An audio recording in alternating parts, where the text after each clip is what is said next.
Hello, I'm Roy Disney, executive producer of Fantasia 2000. On this audio commentary, we turn the mic over to the directors and art directors of each individual sequence in the film for a focused look at the art and design of Fantasia 2000. Hi there, my name is Don Hahn. My name is Pishot Hunt.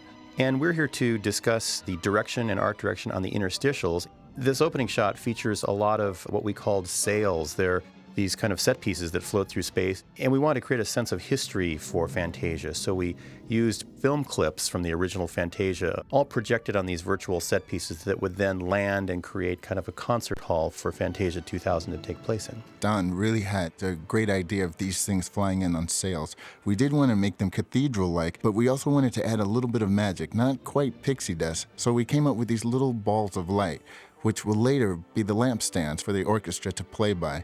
And that kind of added a little bit of texture for the big moving sails.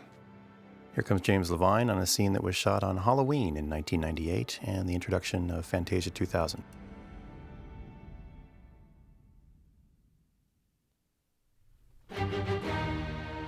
So when we were designing this scene, we wanted a moving pastel. I know Kelvin had tested these colors over and over on this. We did extensive testing to make sure that the colors would work best for each scene. In this scene here, I think it took maybe 10 or 12 overlays of pastel, and the pastel had to be layered on different cells and then shot into the platen, each one at a time. A lot of the times they came back destroyed. We only had a one-shot deal to do this. As you can see, in this is an experiment not only in the technique, but also in color. The transition from one color to another as the music gets softer and softer. I remember Tom Schumacher, president of Feature Animation, wanted us to put in more personality in these shapes. It originally started out as being purely abstract. Tom kind of liked the little character, the little pink one, and he wanted to see more personality, so we came up with more scenes to try to get that put in there too. I think the idea of doing an abstract piece also is in keeping with the original Fantasia, because there were abstract pieces in that, and the rest of the pieces in the new Fantasia are very significantly story-bound, as opposed to what we did on this one.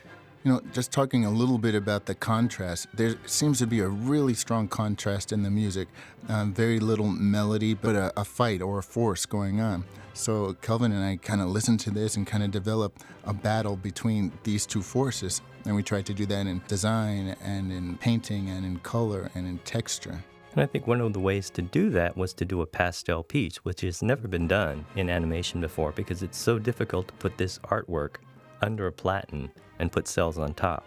We also did something that we could only do in CAPS, which is have hundreds and hundreds and thousands of these shapes on the screen at the same time. To do that by hand would be impossible.